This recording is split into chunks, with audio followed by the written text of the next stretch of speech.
Graça e paz. Bem, amado e amada de Deus, chegamos hoje à nossa quinta aula e vamos tratar aqui das ordenanças do Senhor Jesus para a igreja. Hoje, especificamente na aula de hoje, trataremos da primeira parte das ordenanças, ou seja, trataremos da primeira ordenança do Senhor Jesus, que é o batismo em águas. O teólogo Batista Thyssen, ele define ordenança como um rito exterior ordenado por Cristo para ser administrado na igreja como sinal visível da verdade salvadora da fé cristã. Notamos, meus queridos, que o Novo Testamento ele prescreve duas ordenanças do Senhor Jesus para a igreja, a saber, a ceia e o batismo. Vamos ler aqui um texto bíblico que trata dessas duas ordenanças. O texto encontra-se em Atos, capítulo 2, versículos 41 e 42. Assim diz o texto sagrado. Então, os que lhe aceitaram a palavra foram batizados, havendo um acréscimo naquele dia de quase 3.000 pessoas, e perseveravam na doutrina dos apóstolos e na comunhão, no partir do pão e nas orações. Percebemos aqui que o texto trata tanto do batismo quanto da ceia do Senhor, pois diz aqui que foram batizados, quase 3.000 pessoas, né? E também fala aqui da perseverança na doutrina dos apóstolos, na comunhão, que é a ceia e o partir do pão. Vemos que esses versículos realmente são importantíssimos para o estudo da eclesiologia, pelo fato de tratarem na sequência, inclusive, das duas ordenanças que o Senhor Jesus deixou para a sua igreja. A saber, o batismo em águas, que nós vemos uma grande base bíblica para ele também em Mateus 28:19, que é o texto principal que fala do batismo, e também fala da ceia do Senhor, que temos vários textos aqui, como Mateus, capítulo 26, versículos 26 ao 29, Marcos, capítulo 14, versículos do 22 ao 25, Lucas, capítulo 22, versículos do 14 ao 20, e o conhecido texto de 1 aos Coríntios, capítulo 11, versículos do 23 ao 34. Todo esse conjunto de textos bíblicos, bem como outros textos também, deixam claro, amados, que tanto o batismo quanto a ceia do Senhor eles não são opcionais, pois trata-se de ordenanças do Senhor Jesus para todos os crentes, para todos os salvos. Na aula de hoje trataremos e estudaremos o batismo nas águas, que é a primeira ordenança que o Senhor Jesus deixou para a sua igreja. E na próxima aula trataremos da ceia do Senhor, que é a segunda ordenança que o Senhor Jesus deixou para a igreja. Vamos, portanto, a partir desse slide que entra aí na tela, tratar da aula de hoje, que é o batismo em águas, ou nas águas. O batismo em águas é a primeira ordenança do Senhor Jesus, por meio da qual o novo convertido é integrado à igreja local. Bem, nessas videoaulas eu abordo os assuntos, meus queridos, de forma superficial. Portanto, eu oriento vocês a lerem as aulas textos, que são a base do nosso curso, porque as aulas textos são muito mais completas do que as videoaulas, tanto em exposição quanto em citações. Também lá os assuntos são tratados com muito maior profundidade. Por exemplo, meus queridos, na aula texto eu trato do tópico 7.1.1, que fala do batismo de João Batista, tópico 7.1.2, que fala do batismo do Senhor Jesus, tópico 7.1.3, que fala do batismo cristão. E eu não trato esses três tópicos, por exemplo, nessa aula. Portanto, a minha orientação é que vocês leiam sempre, absolutamente sempre, todas as aulas textos, pois é de lá que vocês tirarão a maior gama de conhecimento aqui do nosso curso. Amém? Então vamos aqui tratar de algumas informações importantes acerca do batismo cristão. Sabemos, né, que após a Reforma Protestante surgiram grandes controvérsias entre os cristãos, entre os reformadores, acerca das ordenanças do Senhor Jesus. No entanto, eu creio, meus queridos, que não deveria haver discordância alguma, uma vez que uma análise cuidadosa e não tendenciosa das Sagradas Escrituras, além de outras evidências que nós veremos aqui, revelam com clareza a nítida a nítida orientação divina sobre a questão. Comecemos aqui a nossa abordagem do método bíblico do batismo. Vamos falar do método do batismo. E o que deveria ser o método do batismo? Ou qual seria o método do batismo cristão, amados? Imersão? Aspersão? Ou algum outro método? Vamos tratar agora das evidências. Vamos fazer uma análise aqui. A primeira evidência, amados, do método bíblico verdadeiro, do verdadeiro batismo cristão, é a evidência escriturística, ou seja, a evidência relatada no texto bíblico ou extraída do texto bíblico. Vamos lá.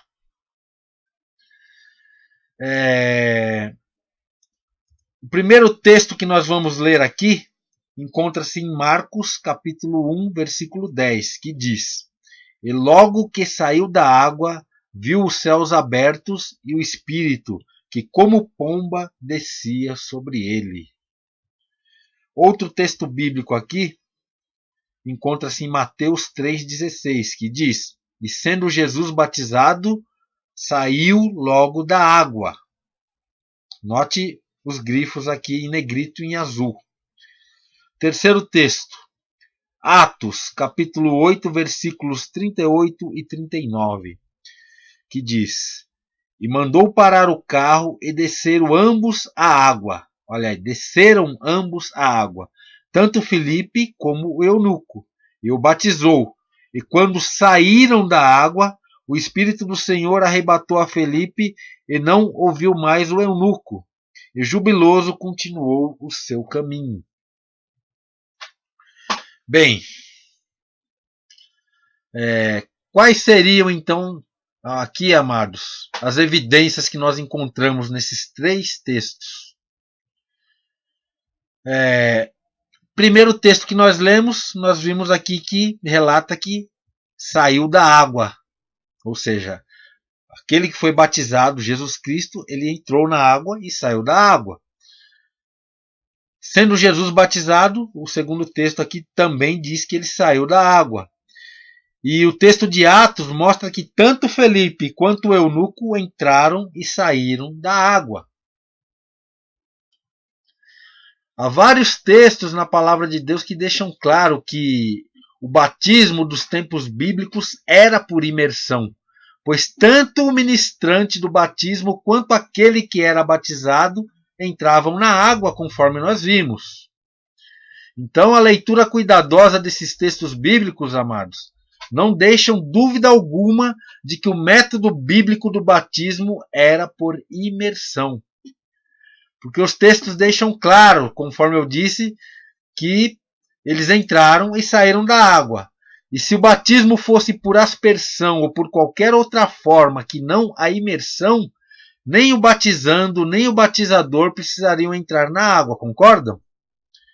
Notamos, portanto, que o texto bíblico deixa claro, deixa claríssimo que o método bíblico do batismo é a imersão. O texto bíblico por si só é mais do que suficiente para provar o verdadeiro batismo cristão, que é por imersão. Eu estou batendo nesta tecla para a gente realmente gravar. Entretanto, há outras evidências também que atestam para essa verdade grande, amados. Vejamos mais uma evidência aqui, que é a evidência semântica etimológica do método do batismo cristão. Porque a palavra aqui, amados, usado na Bíblia, tanto para a prática quanto para a instituição do batismo, significa literalmente imergir completamente. Há uma gama maior de palavras no Novo Testamento envolvendo o significado de mergulho, né?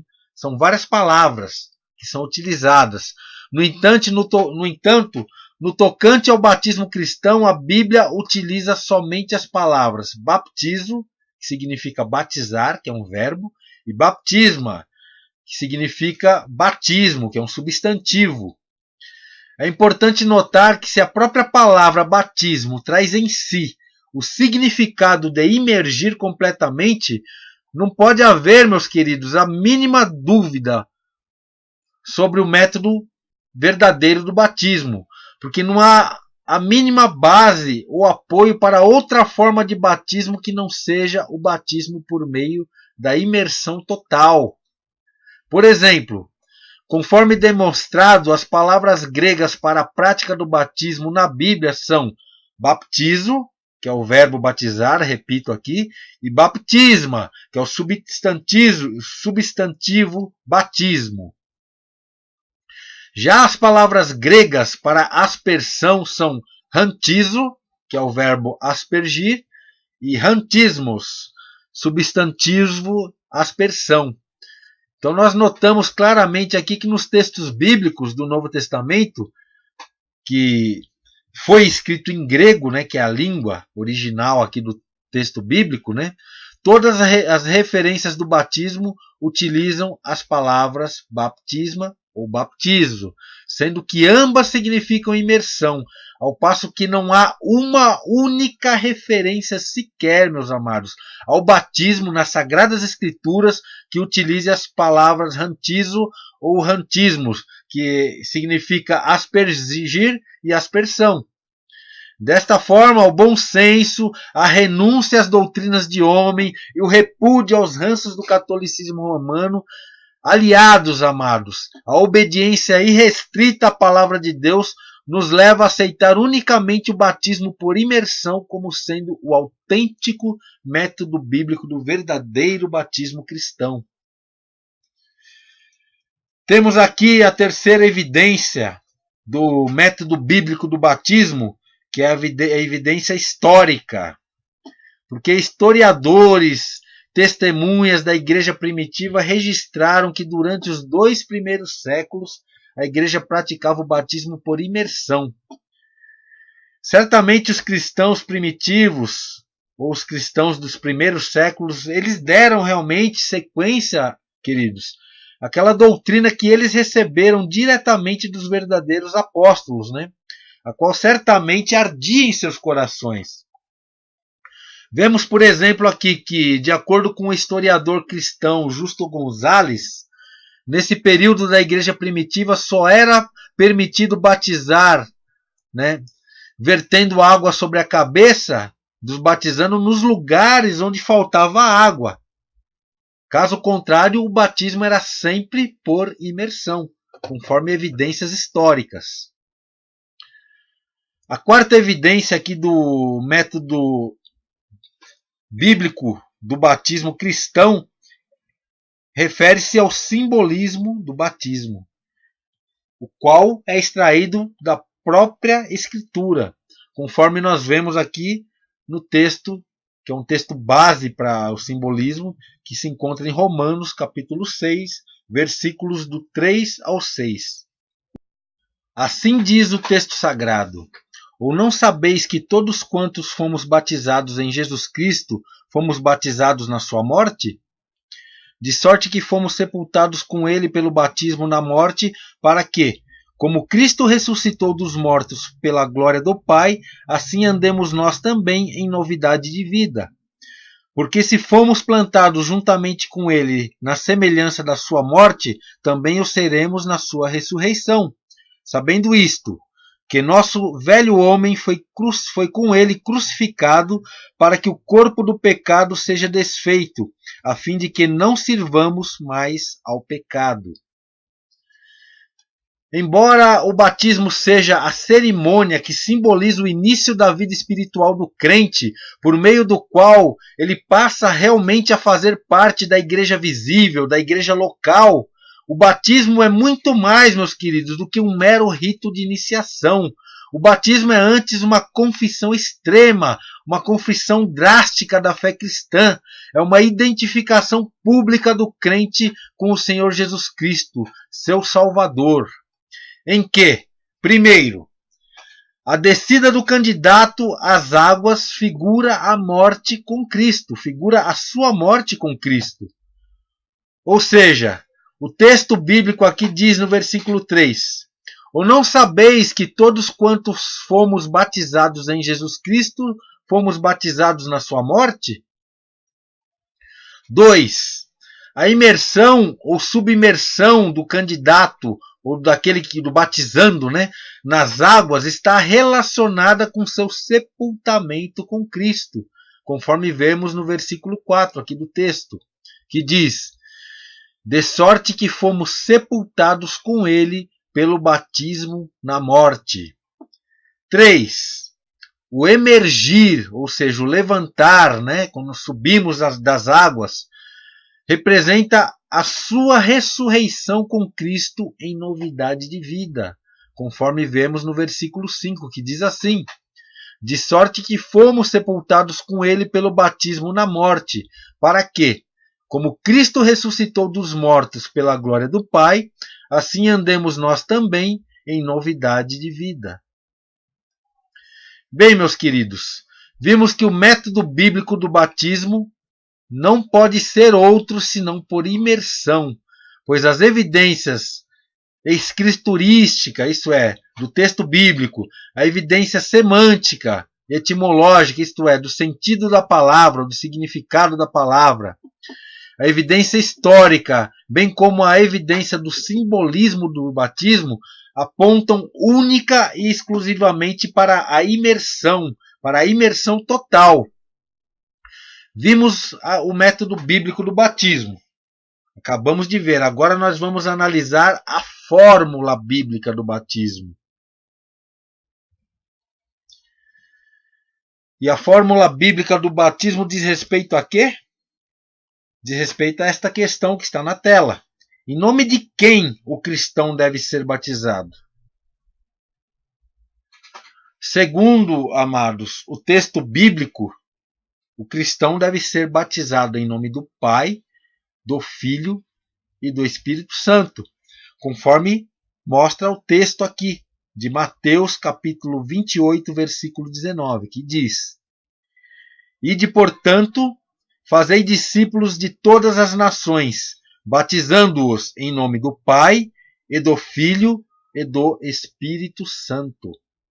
Então a expressão que vemos aqui, em nome do Pai, e do Filho, e do Espírito Santo, não deixa dúvida alguma quanto às palavras a serem usadas na ministração do batismo. Pois estas palavras, queridos, saíram diretamente da boca do próprio Senhor Jesus e devem ser irrestritamente obedecidas pelos verdadeiros cristãos. Agora, quanto aos argumentos das seitas unicistas, que são aquelas seitas que defendem outra fórmula batismal, eu peço a vocês que leiam a nota explicativa número 12 da nossa aula texto, ok? Outra questão aqui, amados. Para quem é o batismo nas águas? Ou seja, quem deve ser batizado? Por quê? Estou fazendo essas perguntas aqui. Porque se o batismo não salva, pois é para quem já é salvo. Se o batismo não lava pecados, pois é para aqueles que já foram lavados no sangue do Cordeiro. O que dizer então, amados, do pedobatismo? O que é o pedobatismo? É o batismo de crianças, o batismo infantil. Os defensores do batismo de crianças, eles se baseiam na distorcida ideia de que o batismo transmite uma certa graça salvadora, ou se baseiam também naquela ideia de que o batismo era um sinal, era um selo da entrada na aliança. Tal como a circuncisão no Antigo Testamento era um sinal, os defensores dessa linha dizem também que o batismo é um sinal. Muitos deles usam um texto, né, de Atos, capítulo 16, versículo 33, e textos semelhantes, né, para validar a prática do pedobatismo, o batismo infantil. Só que eles atropelam o texto bíblico, né? E atropelam principalmente as regras da hermenêutica, forçando o texto bíblico em busca de um texto prova. E as Sagradas Escrituras, meus queridos, declaram que somente eram batizados aqueles que previamente se fizeram discípulos, conforme nós lemos no texto aí de Mateus 28:19, né? Que diz: fazei discípulos de todas as nações, batizando-os, depois o texto diz, batizando-os em nome do Pai, do Filho e do Espírito Santo. Ou seja, primeiro a pessoa cria e demonstrava arrependimento para depois, meus queridos, e somente depois ser batizado, conforme nota-se também nos batismos ministrados por João Batista em Mateus capítulo 3, onde João Batista primeiro chamava as pessoas ao arrependimento para somente depois batizá-las. Esse fato é claríssimo também em outras passagens bíblicas, tais como a passagem da pregação do apóstolo Pedro, né, em Atos capítulo 2, conforme vamos ver aqui agora. O texto diz aqui: e disse-lhes Pedro: arrependei-vos e cada um de vós seja batizado. Olha aqui, o arrependimento aqui é precedendo o batismo, né? Outro texto bastante importante encontra-se em Atos, capítulo 8, versículos do 36 ao 38. E o texto diz assim: seguindo eles caminho fora, chegando a certo lugar onde havia água, disse o eunuco: eis aqui água, que impede que seja eu batizado? Felipe respondeu: é lícito se crês de todo o coração. E respondendo ele disse: creio que Jesus Cristo é o Filho de Deus. Então mandou parar o carro, ambos desceram à água e Felipe batizou o eunuco. Notamos, portanto, amados, aqui, nesses dois textos que há pelo menos dois requisitos ou dois pré-requisitos escriturísticos, isto é, dois pré-requisitos do texto bíblico para a prática do batismo, que não são outros senão arrependimento e fé, ou fé e arrependimento. Porque a pessoa só pode ser batizada após crer e após se arrepender. Sendo assim, a decisão do batismo ela é totalmente consciente e espontânea, o que por si só, meus queridos, refuta todo e qualquer argumento a favor do batismo de criancinhas. Pois afinal, que consciência de pecado tem uma criancinha, ou um bebê de colo, ou um bebê recém-nascido para crer, se arrepender e confessar os seus pecados? Amados e amadas de Deus, guardem essas verdades, amados. O método bíblico do batismo é o método por imersão. Isso nós vemos tanto nas evidências escriturística, histórica, etimológica e semântica, e também a evidência simbólica. Segunda verdade que você deve guardar aqui: a fórmula bíblica do batismo cristão é em nome do Pai, e do Filho e do Espírito Santo. Terceira verdade que você deve guardar, terceira verdade bíblica: o arrependimento e a fé são as condições essenciais para o batismo. Ou seja, o batismo é para pessoas convertidas, para pessoas regeneradas, para pessoas nascidas de novo. Amém? Bem, meus queridos, para concluir aqui a nossa aula de hoje, eu quero que vocês fixem nas suas mentes e nos seus corações, vocês guardem mais algumas verdades acerca do batismo cristão. Lembrando aqui que algumas dessas verdades não estão nessa apresentação, mas estão na aula texto, que é muito mais completa, conforme eu já disse. Então, primeiro aqui, o batismo é uma ordenança do Senhor Jesus para todos os que crerem. O batismo não salva, mas é para todos os salvos. Portanto, não existe razão para o salvo não obedecer a esta ordenança. O batismo só deve ser ministrado uma única vez na vida. O batismo ilustra a experiência espiritual da regeneração, isto é, do novo nascimento. O batismo, só o batismo por imersão representa um simbolismo completo e só a fórmula batismal em nome do Pai e do Filho e do Espírito Santo atende à exigência escriturística, ou seja, a exigência do texto bíblico em relação ao verdadeiro batismo cristão. Glórias a Deus, meus queridos. Hoje nós não teremos tarefa. Teremos uma tarefa na próxima aula, que é o que conclui aí a lição, a aula acerca das ordenanças do Senhor Jesus para a igreja.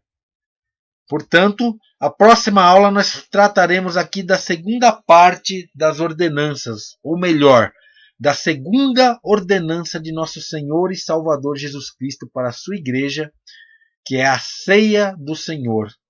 Portanto, amados, que o Senhor os abençoe e até a próxima aula. Um abraço, tchau.